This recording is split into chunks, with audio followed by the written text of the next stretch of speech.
한국 국방과 기술력에 대한 놀라운 충격 반전. 미국의 한 방송에서 미 국방부 고위직을 지낸 국방 전문가의 발언이 큰 화제가 되었는데요. 이후 놀라운 반전이 있었습니다. 지금부터 그 이야기를 들려드리겠습니다. 안녕하세요. 저는 전직 미 해병대 대령을 지낸 국방 저널리스트 겸 TV 정치평론가 리처드 헤이든입니다. 버지니아의 안락한 스튜디오에서 세계 각국의 국방력을 평가하는 일은 제 일상이었어요. 특히 오늘은 급부상하는 방산 강국들에 대한 특집이었습니다. 미국, 러시아, 프랑스, 그리고 한국. 저는 자료를 다시 한번 확인하며 말했습니다. 이 통계가 맞습니까? 아시아의 작은 나라 한국이 세계 4위 방산 수출국이라고요? 진행자가 고개를 끄덕였습니다. 지난해 수출 실적 기준으로 한국은 이제 영국과 중국을 제치고 세계 4위 방산 수출국으로 올라섰습니다. 그 순간 저는 웃음을 참을 수 없었습니다. 25년간의 현역군 생활과 아프가니스탄, 이라크에서의 실전 경험이 있는 저로서는 이해할 수 없는 일이었죠.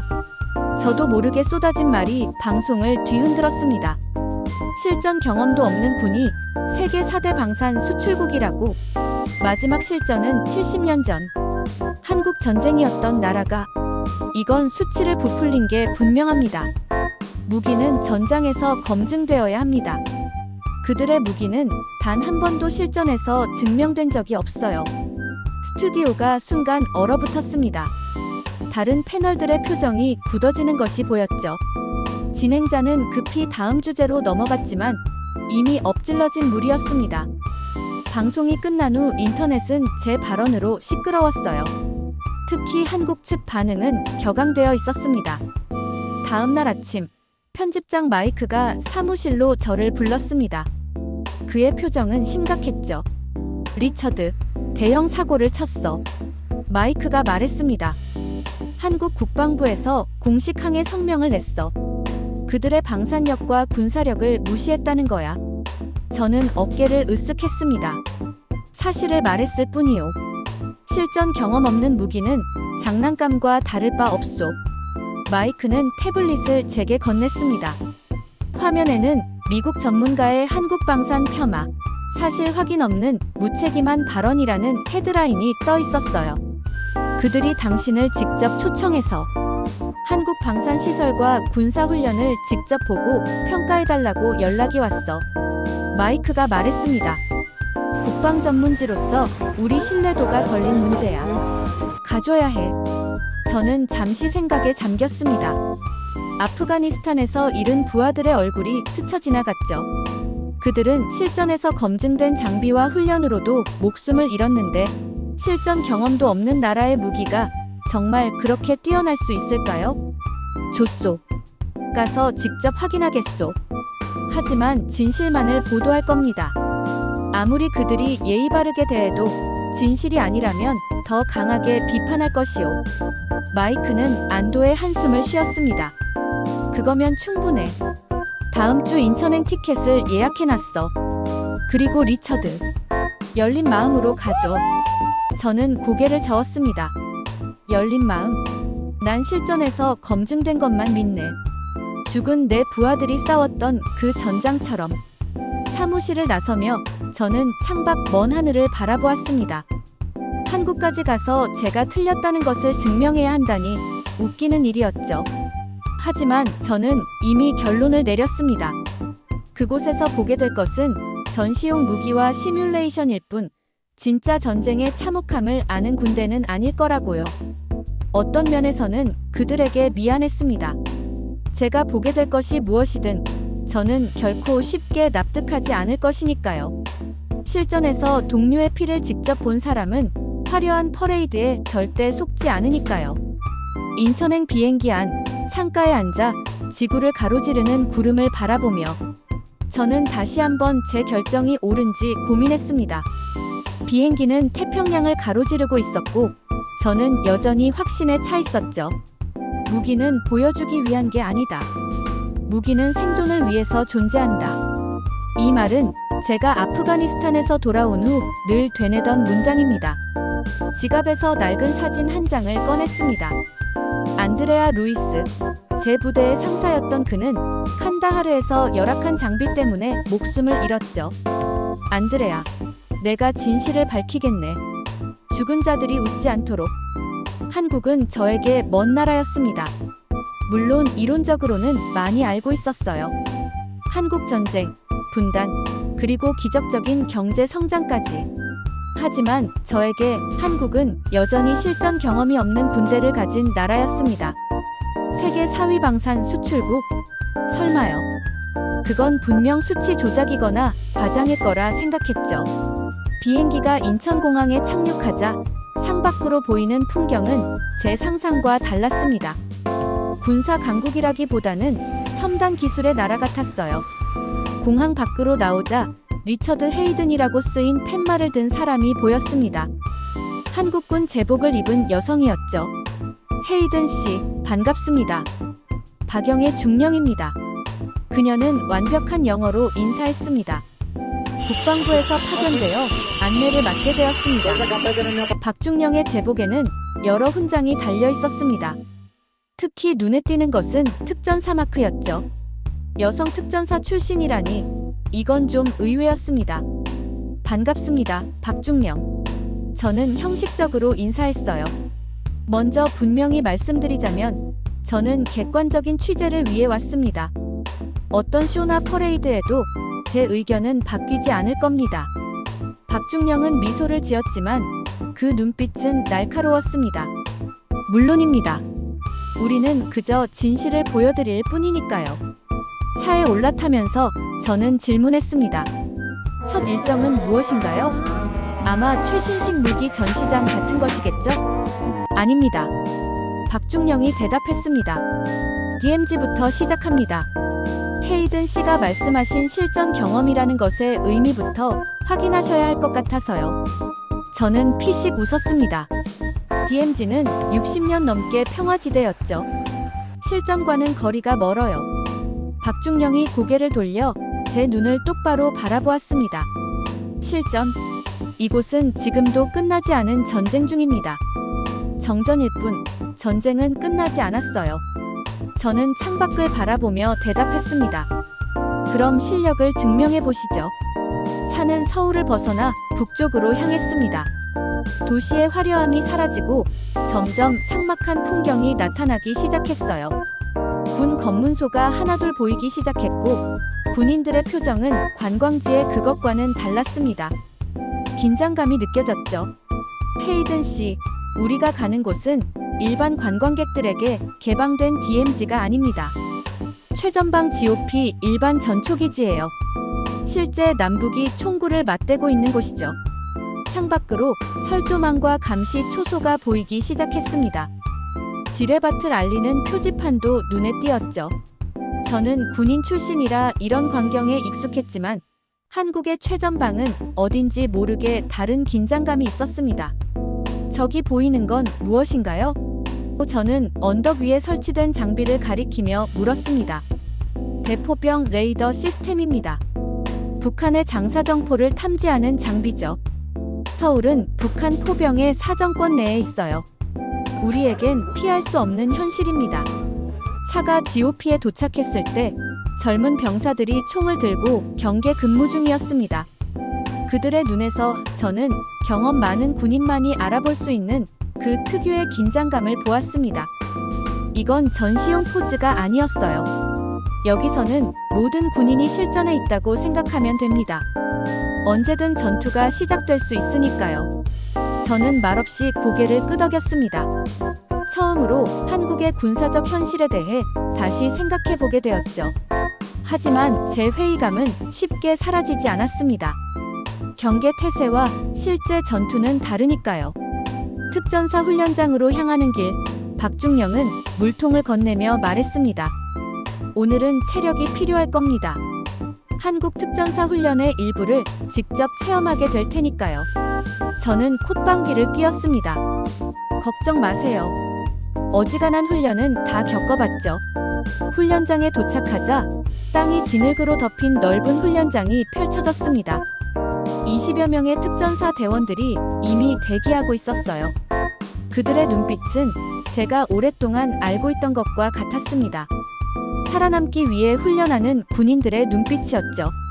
이것은 우리가 지옥주간이라 부르는 특전사 선발 훈련의 일부입니다. 박중령이 설명했습니다. 물론 헤이든 씨에게는 체험용으로 약하게 진행될 거예요. 약하게? 그 말을 듣자마자 귀청이 터질 듯한 폭발음이 들렸습니다.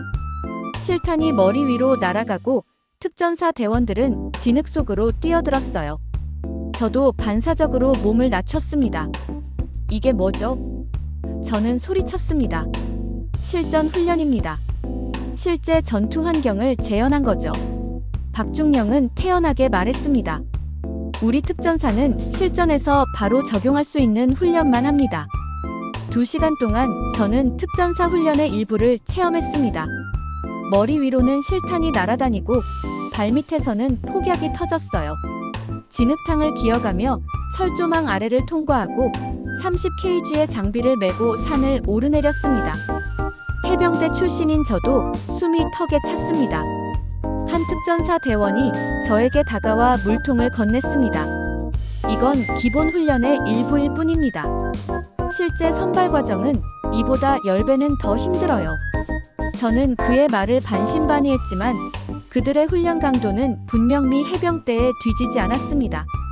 특히 충격적이었던 것은 화생방 훈련이었어요. 실제 CS가스가 가득한 방에서 방독면 없이 국가를 외치는 훈련이었는데 특전사 대원들은 눈물과 콧물을 흘리면서도 꿋꿋이 국가를 부르고 있었습니다. 리처드 씨도 한번 해보시겠어요? 박중령이 물었습니다. 저는 망설였지만 이미 마음속으로 승부가 붙었습니다. 당연하죠. CS가스실에 들어가자마자 눈이 타는 듯한 고통이 밀려왔습니다. 숨을 쉴 수도 없었고 온몸이 불타는 것 같았죠. 그렇게 20초, 아니 10초도 버티지 못하고 저는 밖으로 뛰쳐나왔습니다. 이건 너무하군요. 저는 헐떡이며 말했습니다. 박중령은 담담하게 대답했습니다. 북한군은 화학무기를 보유하고 있습니다. 우리는 최악의 상황에 대비해야 하니까요. 저는 문득 깨달았습니다. 이것은 단순한 쇼가 아니었습니다. 이 훈련은 특전사만의 것인가요? 저는 물었습니다. 물론 아닙니다. 박중령이 대답했습니다. 모든 한국군은 각자의 임무에 맞는 실전 훈련을 받습니다. 내일은 첨단 무기 시스템도 보여드리죠. 훈련장을 떠나며 저는 진흙과 땀으로 뒤범벅된 채 생각에 잠겼습니다. 이건 전쟁이었다. 그 말이 제 입에서 나왔습니다. 그들은 단순히 훈련하는 것이 아니라 이미 머릿속으로 전쟁을 치르고 있었습니다. 다음 날 아침, 우리는 국방과학연구소 ADD로 향했습니다. 차 안에서 박중령은 조용히 말했습니다. 오늘 만날 사람은 제 아들입니다. 데니 박이라고 불러주세요. 그는 공군 장교이자 AI 기반 국방기술연구원이죠. 건물 앞에 도착하자 젊은 장교가 우리를 맞이했습니다. 훤칠한 키에 날카로운 눈빛을 가진 그는 제가 상상했던 박중령의 아들과는 달랐습니다. 헤이든 씨, 반갑습니다. 데니 박입니다. 그가 손을 내밀었습니다. 우리는 악수를 나눴지만 그의 소나기가 생각보다 강했어요. 공군 장교라기보다 전투병처럼 느껴졌습니다. 당신이 그 유명한 방송에서 한국 방산을 평가절하한 분이군요. 데니의 말에는 약간의 도전적인 기색이 담겨 있었습니다. 오늘 제가 그 실전 경험 없는 무기들을 보여드리죠. 우리는 보안 절차를 거쳐 연구소 내부로 들어갔습니다. 복도를 지나면서 여러 연구실을 볼 수 있었는데 각 방에는 젊은 엔지니어들이 열정적으로 작업 중이었어요. 대부분이 20대에서 30대 초반으로 보였습니다. 여기 사람들 평균 나이가 몇 살인가요? 저는 호기심에 물었습니다. 32세입니다. 데니가 대답했습니다. 우리는 젊은 인재들에게 국방 기술 개발을 맡기고 있어요. 이들은 최신 기술을 빠르게 습득하고 적용하니까요. 대형 회의실에 도착했을 때 데니는 벽면 스크린을 켰습니다. 먼저 KF-21 보라매에 대해 설명드리겠습니다. 화면에는 날렵한 전투기의 모습이 나타났습니다. 그것은 F-35와 F-22의 특징을 일부 가지고 있으면서도 독자적인 디자인을 보여주고 있었어요. 이건 단순한 전투기가 아닙니다. 데니가 자부심 넘치는 목소리로 말했습니다. AI 기반 전장 관리 시스템과 실시간 데이터 연동을 갖춘 차세대 플랫폼이죠. 그는 보라매의 비행 실험 영상을 보여주었습니다. 전투기가 고난도 기동을 수행하는 모습이 인상적이었어요. 순간 저는 고개를 끄덕이고 있는 제 모습을 발견했습니다. 저걸 실전에서 어떻게 써요? 저는 반사적으로 물었습니다. 데니의 눈이 빛났습니다. 남한 상공은 3분이면 모두 감시망에 잡힙니다. 적이 뜨기도 전에 맞을 겁니다. 그는 다음 화면으로 넘어갔습니다. 이번에는 무인기가 유인 항공기와 함께 비행하는 영상이었어요. 이것은 MUMT, 비운용 유무인 복합 체계입니다. 한 명의 조종사가 여러 대의 무인 전투기를 동시에 통제할 수 있죠. 적의 방공망을 무력화하는 데 활용됩니다. 저는 귀를 의심했습니다. 잠깐, 이 기술은 미군도 아직 실험 단계인데 우리는 이미 실전 배치를 준비 중입니다. 데니가 담담하게 말했습니다. 작년 연합훈련에서 미군 측도 놀랐죠. 다음으로 그는 복잡한 그래픽 인터페이스를 보여주었습니다. 한반도 지도 위에 수많은 데이터 포인트와 움직이는 개체들이 표시되어 있었어요. AI 기반 통합 전장 관리 시스템입니다. 모든 전장 정보가 실시간으로 공유되고 AI가 최적의 대응 방안을 제시하죠. 의사결정 시간을 획기적으로 단축시켰습니다. 저는 점점 놀라움을 감추지 못했습니다. 이런 시스템을 당신 같은 젊은이들이 설계했다고요? 데니는 미소를 지었습니다. 네, 저와 제 동료들이요. 사실 제 박사 논문 주제가 AI 기반 전장 인식이거든요. 저는 그에게 다가가 진지하게 물었습니다. 솔직히 말해보세요. 이 기술들이 정말 작동하나요? 아니면 그저 개념 증명 수준인가요? 데니는 잠시 생각하더니 말했습니다. 직접 확인해 보시겠어요? 시뮬레이터가 준비되어 있습니다. 우리는 별도의 공간으로 이동했습니다. 그곳에는 F-35 시뮬레이터와 비슷하지만 더 발전된 형태의 장비가 있었어요. 데니는 저에게 시뮬레이터에 탑승해 볼 것을 제안했습니다. 시뮬레이터에 앉자 익숙한 조종석 환경이 눈앞에 펼쳐졌습니다. 하지만 훨씬 더 직관적이고 많은 정보가 통합되어 있었어요. 저는 시뮬레이션 전투 상황에서 KF-21을 조종해 보았습니다. 놀랍게도 AI 시스템은 제가 생각하기도 전에 최적의 기동과 무기 선택을 제안했습니다. 이건 정말 대단하군요. 저는 시뮬레이터에서 내리며 말했습니다. 처음으로 제 목소리에 진심 어린 존경심이 묻어났습니다. 데니는 고개를 끄덕였습니다. 우리는 실전 경험이 없을지 모르지만 그렇기 때문에 더 철저히 준비하고 있습니다. 한반도의 지정학적 상황이 그걸 요구하니까요. 연구소를 나오는 길에 저는 생각에 잠겼습니다. 이 젊은이들은 제가 알던 한국의 이미지와는 완전히 달랐습니다. 그들은 첨단 기술로 실전 경험의 부재를 상쇄하고 있었어요. 저는 문득 궁금해졌습니다. 이런 기술로 무장한 군대가 실제 전투에서는 어떤 모습일까? 박중영은 다음날 아침 일찍 저를 깨웠습니다. 오늘은 예정에 없던 일정을 준비했습니다. 헤이든 씨가 봐야 할 것이 있어요. 한국의 새벽은 조용했습니다. 서울 교회로 향하는 차 안에서 저는 창밖을 바라보며 생각에 잠겼어요. 지난 이틀간 본 한국군의 모습은 제 예상을 뛰어넘는 것이었습니다. 하지만 여전히 의구심이 남아있었죠. 훈련과 장비는 인상적이었지만 결국 실전에서의 경험은 그 무엇과도 바꿀 수 없는 것이니까요. 어디로 가는 겁니까? 저는 물었습니다. 예비군 훈련장입니다. 오늘은 분기별 훈련일이에요. 박중령이 대답했습니다. 저는 피식 웃었죠. 예비군이요? 퇴역 군인들이 맥주 마시며 옛날 이야기나 하는 곳 아닌가요? 박중령은 미소를 지었지만 그 눈에는 진지함이 서려 있었습니다. 우리나라 예비군은 조금 다릅니다. 직접 보시면 알게 될 거예요. 훈련장에 도착하자 놀라운 광경이 펼쳐졌습니다. 수백 명의 남성들이 군복을 입고 체계적으로 훈련에 임하고 있었어요. 그들 중에는 분명 회사원, 대학생, 심지어 중년의 사업가로 보이는 사람들도 있었습니다. 한국에서는 모든 성인 남성이 군 복무를 마친 후 예비군으로 8년을 더 복무합니다. 박중령이 설명했어요. 이들은 언제든 소집되면 전투에 투입될 수 있는 전력이죠. 훈련장 한쪽에서는 가상현실 헤드셋을 쓴 예비군들이 전술 훈련을 하고 있었습니다. 저건 뭡니까? AR 기반 시뮬레이션 전투 장비입니다. 실제 지형 데이터를 바탕으로 전투 상황을 구현하죠. 박중령이 설명했습니다. 한 예비군이 헤드셋을 벗고 휴식을 취하고 있었습니다. 그의 명찰에는 김이라는 이름과 함께 삼성전자 책임연구원이라는 직책이 적혀 있었어요. 저는 그에게 다가갔습니다. 이런 훈련이 실제 도움이 된다고 생각하십니까?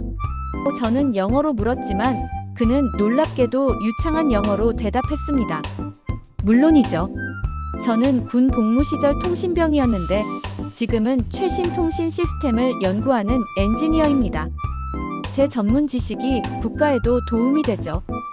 박중령이 제 옆에서 말을 이었습니다. 우리 예비군은 단순한 예비 전력이 아닙니다.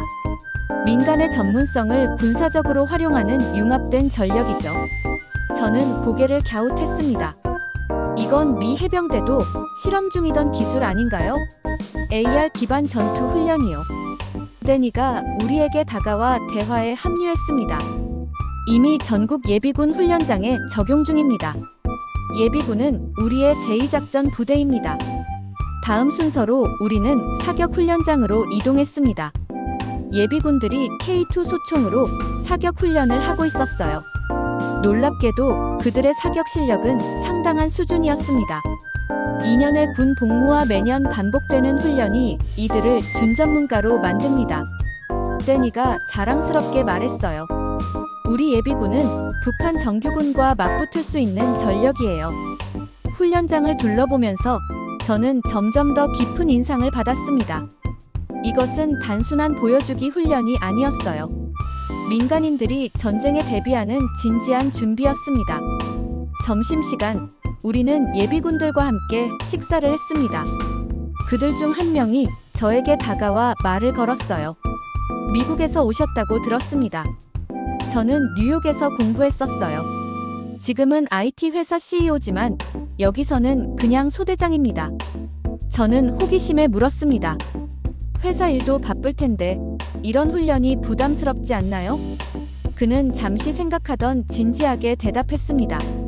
북한과의 거리는 불과 40km예요. 우리에게 전쟁은 추상적인 개념이 아닙니다. 일상 속의 현실이죠. 저희 회사도 비상시 군수물자 생산으로 전환할 수 있도록 계획이 수립되어 있어요. 그의 말에 저는 깊은 인상을 받았습니다. 한국인들에게 국방은 단순히 군인들만의 의무가 아니었습니다. 모든 시민이 참여하는 총체적인 노력이었어요. 훈련장을 떠나며 박중령이 조용히 말했습니다. 이것이 한국의 진짜 힘입니다. 군인이 아닌 국민이 강한 거죠. 우리는 전쟁을 겪어봤기 때문에 다시는 그 아픔을 겪지 않기 위해 모두가 준비하고 있습니다. 저는 창밖을 바라보며 생각했습니다. 실전 경험. 이들은 70년간 끝나지 않은 전쟁 속에서 살아온 것이었습니다. 그것은 제가 알던 실전과는 다른 형태였지만 어쩌면 더 강력한 경험일지도 모른다는 생각이 들었어요. 새벽녘, 우리는 경기도 외곽의 연합훈련 기지로 향했습니다. 차 안에서 박중령이 말했습니다. 오늘은 운이 좋으시네요.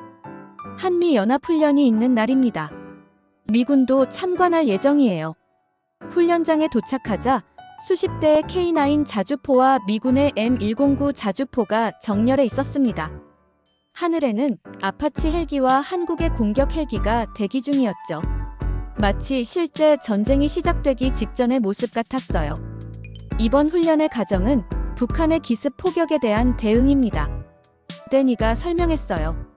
특히 LAMD 시스템의 실전 배치 훈련이 포함되어 있죠. LAMD. 저는 궁금해하며 물었습니다. 한국형 아이언돔입니다. 장사정포 요격 시스템이죠. 북한의 장사정포에 대응하기 위해 우리가 독자 개발했어요. 저희가 지정된 관측소에 자리를 잡자 훈련이 시작되었습니다.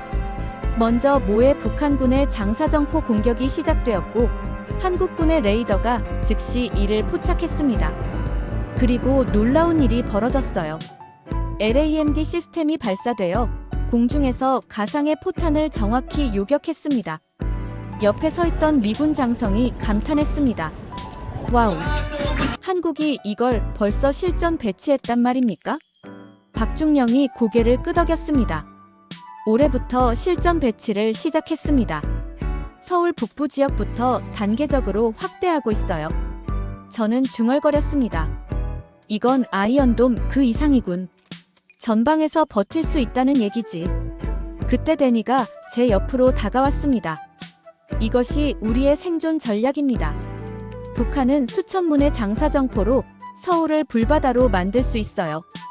우리는 그걸 막아내야 합니다.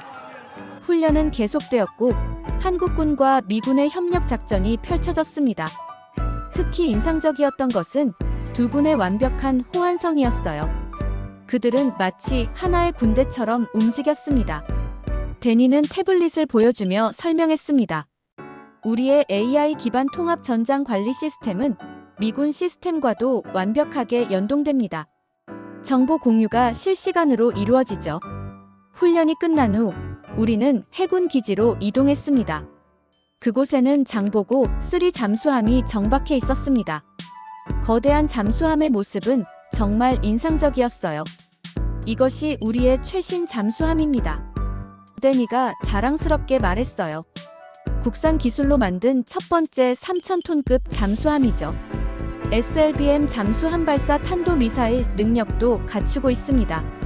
저희는 특별허가로 잠수함 내부를 견학할 수 있었습니다. 내부는 최첨단 장비로 가득했고 승조원들은 전문적이고 자신감 넘치는 모습이었어요. 우리는 이제 바다 밑에서도 강합니다. 데니가 설명했습니다. KDDX 구축함과의 연계 작전이 가능합니다. 적의 해상 활동을 완벽하게 차단할 수 있죠. 잠수함에서 나와 KDDX 구축함 모형을 살펴보았습니다. 그것은 미 해군의 최신 구축함에 뒤지지 않는 성능을 자랑했어요. 이 구축함은 레이더 회피 기능과 통합 방공 시스템을 갖추고 있습니다. 한 해군 장교가 설명했어요. 우리 기술로 설계하고 건조했죠. 하루 종일 연합훈련을 지켜본 후 저는 깊은 생각에 빠졌습니다. 이들이 보여준 것은 단순한 무기 시스템이 아니었어요. 그것은 생존을 위한 필사적인 준비였습니다. 북한이라는 실존하는 위협 앞에서 한국군은 매일이 실전인 것처럼 훈련하고 있었습니다. 저녁 숙소로 돌아가는 차 안에서 저는 박중령에게 물었습니다. 한국군은 정말 북한과 싸울 준비가 되어 있다고 생각하십니까? 박중령은 잠시 창밖을 바라보더니 대답했습니다. 우리는 싸우기 위해 준비하는 것이 아닙니다. 싸우지 않기 위해 준비하는 거죠. 적이 감히 도발하지 못할 만큼 강해지는 것, 그것이 우리의 목표입니다. 그 말에 저는 깊이 공감했습니다. 제가 아프가니스탄에서 배운 교훈도 결국 같은 것이었으니까요. 가장 좋은 전쟁은 일어나지 않는 전쟁입니다. 연합훈련의 긴 하루를 마치고 박중령은 저를 서울의 한 전통 주점으로 안내했습니다. 나무로 지어진 오래된 건물은 현대적인 서울의 풍경과는 대조적이었습니다. 낮은 천장과 온돌방, 그리고 전통적인 한국 음식의 향기가 저를 반겼어요. 여기는 제가 즐겨 찾는 곳입니다. 박중령이 말했습니다. 군 생활의 스트레스를 푸는 장소죠. 테이블에는 이미 데니가 기다리고 있었습니다. 그의 옆에는 또 다른 젊은 장교가 있었어요. 이분은 김대휘입니다. 사이버 작전 전문가죠. 데니가 소개했습니다. 우리는 소주와 전통 안주를 나누며 대화를 시작했습니다. 처음에는 가벼운 이야기로 시작했지만 시간이 흐를수록 대화는 점점 더 길어졌어요. 사실 미국에서 돌아왔을 때 한국군을 얕보는 사람들을 많이 봤습니다. 김대휘가 조용히 말했어요. 미국에서 공부할 때 한국은 미국의 보호 아래 있다는 말을 자주 들었거든요. 저는 솔직하게 대답했습니다. 그건 사실입니다. 많은 미국인들이 한국을 여전히 보호받아야 할 나라로 생각하죠. 박중령이 소주잔을 천천히 돌리며 말했습니다. 그래서 우리가 더 강해지려고 노력하는 겁니다. 영원히 누군가의 보호를 받을 수는 없으니까요. 데니가 덧붙였습니다. KF-21과 같은 프로젝트가 중요한 이유죠. 우리 스스로 우리를 지킬 능력을 갖추어야 합니다. 저는 생각에 잠겼습니다. 지난 며칠간 본 한국군의 모습은 제가 알던 것과는 너무나 달랐어요. 그들은 실전 경험이 없을지 몰라도 놀라운 준비성과 기술력, 그리고 무엇보다 강한 의지를 가지고 있었습니다. 기술이 이렇게까지 올라왔다면 전쟁을 억제할 수 있는 힘도 커지겠군요. 저는 생각을 정리하며 말했습니다. 박중령은 고개를 끄덕였습니다. 맞습니다. 우리의 국방은 싸우기 위한 게 아닙니다. 적이 감히 넘보지 못하도록 만드는 것이죠. 김대휘가 자리에서 일어나 창가로 갔습니다. 밖으로는 서울의 화려한 야경이 펼쳐져 있었어요. 저기 보이는 빌딩들, 그 안의 사람들은 전쟁의 두려움 없이 평범한 일상을 살고 있습니다. 그가 말했어요. 그들이 평화롭게 살 수 있도록 우리가 존재하는 거죠. 이게 바로 한국군의 사명입니다. 그의 말에 모두가 조용히 동의했습니다. 나도 모르게 감정이 북받쳐 올랐어요. 그들의 결의와 헌신은 저도 해병대에 있을 때 느꼈던 것과 같았습니다. 그들과 악수를 나눴습니다. 그리고 처음으로 진심 어린 존경의 마음을 담아 말했습니다. 당신들은 정말 대단한 군대를 가지고 있습니다. 기술도 훌륭하지만 그보다 당신들의 의지가 더 강합니다. 박중령은 미소를 지었지만 그 눈에는 진지함이 깃들어 있었습니다. 내일 마지막 일정이 있습니다. 휴전선 최전방 부대를 방문하죠. 그곳에서 마지막 질문에 답을 찾으실 수 있을 겁니다. 호텔로 돌아오는 길, 창밖으로 서울의 밤 풍경을 바라보며 저는 생각했습니다. 제가 알던 한국은 더 이상 존재하지 않았습니다. 아니, 어쩌면 처음부터 제가 한국을 제대로 알지 못했던 것인지도 모르겠습니다. 한국에서의 마지막 날, 우리는 새벽부터 DMZ 최전방 관측소로 향했습니다. 차 안에서 저는 제 최종 보고서를 메모하고 있었어요. 며칠간 본 것들은 저의 선입견을 완전히 바꿔놓았습니다. 한국군은 제가 생각했던 것보다 훨씬 더 강력하고 준비된 군대였습니다. 관측소에 도착하자 북한 영토가 한눈에 들어왔습니다. 망원경으로 바라본 북한은 너무나 가까웠어요. 이곳에서 서울까지는 불과 40km. 전쟁이 일어난다면 수백만 명의 생명이 위험에 처할 거리였습니다. 이곳이 우리가 70년간 지켜온 최전방입니다. 박중령이 말했어요. 어떤 의미에서는 우리 모두가 전쟁 중이죠. 단 한 번도 충전되지 않은 전쟁 속에서 살아가고 있으니까요. 저는 북한을 향해 서 있는 젊은 병사들을 바라보았습니다. 그들의 눈빛에서 저는 결연함을 보았어요. 그것은 제가 전장에서 본 것과 같은 눈빛이었습니다. 장병들의 복무 기간이 얼마나 됩니까? 저는 물었습니다.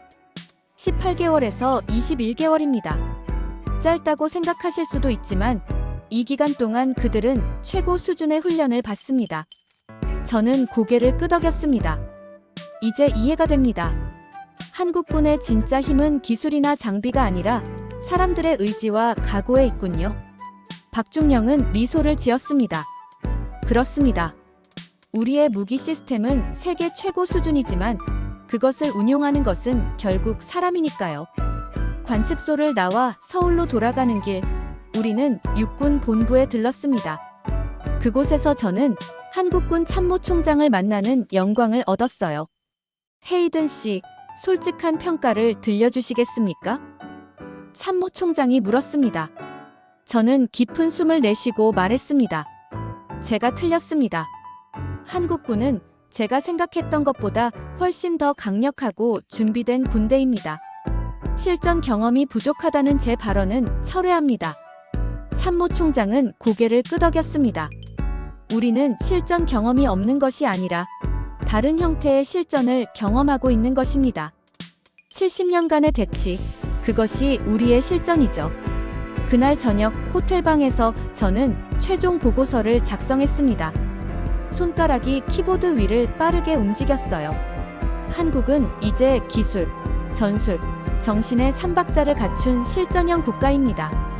KF-21, K9, K2, 천무, LAMD, AI 전장 시스템, 무인 복합 체계까지. 이들이 의미하는 바는 단 하나. 이 나라는 절대 무너지지 않는다는 것을 증명할 준비가 되어 있다는 것입니다. 저는 잠시 멈추고 창밖을 바라보았습니다. 서울의 야경이 평화롭게 빛나고 있었어요. 이 도시, 이 나라를 지키기 위해 수많은 사람들이 매일 전쟁을 준비하고 있다는 사실이 가슴에 와닿았습니다. 보고서를 마무리하며 저는 덧붙였습니다. 한국의 방산 기술은 단순한 비즈니스가 아닙니다. 그것은 생존의 문제입니다. 실전 경험이 없다고 평가절하했던 저의 발언은 무지에서 비롯된 것이었습니다. 한국군은 매일이 실전인 환경에서 최고의 준비성을 갖추고 있습니다. 마지막 날 아침, 공항으로 가는 길에 박중령과 데니가 함께 배웅을 나왔습니다. 저는 그들과 진심 어린 악수를 나눴어요. 고맙습니다. 정말 많은 것을 배웠습니다. 제가 말했습니다. 박중령은 미소를 지었습니다. 다음에 오실 때는 더 많은 것을 보여드리겠습니다. 우리는 계속 발전하고 있으니까요. 비행기에 오르며 저는 한국에서의 일주일을 돌아보았습니다. 특전사 훈련장의 진흙탕, KF-21의 우아한 비행, LAMD 시스템의 정확한 요격, 그리고 무엇보다 모든 사람들의 결연한 눈빛까지. 비행기가 이륙하며 창밖으로 한반도가 작아져 갔습니다. 저는 노트북을 펴고 마지막 문장을 적었어요. 나는 그들에게 고개를 숙였다. 그들은 전쟁을 겪어보지 않은 것이 아니라 70년간 끝나지 않은 전쟁 속에서 평화를 지켜온 영웅들이었다. 한국의 진정한 힘은 최첨단 무기나 시스템이 아니라 결코 무너지지 않겠다는 국민적 의지에 있었다. 그리고 그것이야말로 어떤 실전 경험보다 더 강력한 힘이었다. 비행기가 태평양 상공을 날아오는 동안 저는 창밖의 구름을 바라보며 깊은 생각에 잠겼습니다. 우리가 싸웠던 이유, 결국 다 같은 거였어. 자유와 평화를 지키기 위해서였지. 버지니아로 돌아온 저는 곧바로 방송국으로 향했습니다. 편집장 마이크는 제 얼굴을 보자마자 물었습니다. 어땠어, 리처드? 생각이 바뀌었나? 저는 고개를 끄덕였습니다. 완전히 달라졌소. 다음 방송에서 제 실수를 바로잡고 싶습니다. 그날 저녁 전국 방송에서 저는 카메라를 똑바로 바라보며 말했습니다. 며칠 전 제가 한국 방산과 군사력에 대해 부적절한 발언을 했습니다. 직접 한국을 방문한 후 저는 제 견해가 완전히 잘못되었음을 인정합니다. 화면에는 제가 한국에서 찍은 사진들이 나타났습니다. 특전사 훈련장, KF-21 보람에 LAMD 시스템, 장보고 3 잠수함까지. 한국은 세계 4위의 방산 수출국이 될 자격이 충분합니다. 그들의 기술력은 세계 최고 수준이며 무엇보다 그들의 국방 의지는 어떤 실전 경험보다도 강력합니다. 방송이 끝난 후 저는 메일함에서 한국에서 온 메시지를 발견했습니다. 박중령이었어요. 헤이든 씨, 방송 잘 봤습니다. 솔직한 평가에 감사드립니다. 언제든 다시 찾아주세요. 그때는 더 많은 것을 보여드리겠습니다. 메일 아래에는 데니와 함께 찍은 사진이 첨부되어 있었습니다. 그들의 얼굴에는 자부심과 긍지가 가득했어요. 저는 그 사진을 제 사무실 벽에 붙였습니다. 한때 제가 잘못 판단했던 나라, 제가 새롭게 존경하게 된 군대에 대한 기억을 결코 잊지 못할 것입니다. 오늘도 때때로 저는 그 사진을 바라봅니다. 그리고 생각합니다. 진정한 군사력이란 무엇일까? 그것은 단순히 전투에 참여한 경험이 아니라 필요하다면 언제든 싸울 준비가 되어 있는 의지와 능력이라는 것을. 한국은 그 의지와 능력을 완벽하게 갖추고 있었습니다. 내가 알던 한국은 없었다. 이 문장은 이제 제 인생의 중요한 교훈이 되었습니다. 때로는 우리의 선입견이 진실을 가리기도 한다는 것, 그리고 진정한 강함은 겉으로 드러나지 않는 곳에 있다는 것을 말이죠. 그리고 무엇보다 평화를 위해 준비하는 것이야말로 가장 숭고한 전쟁임을 한국에서 다시 한번 배웠습니다.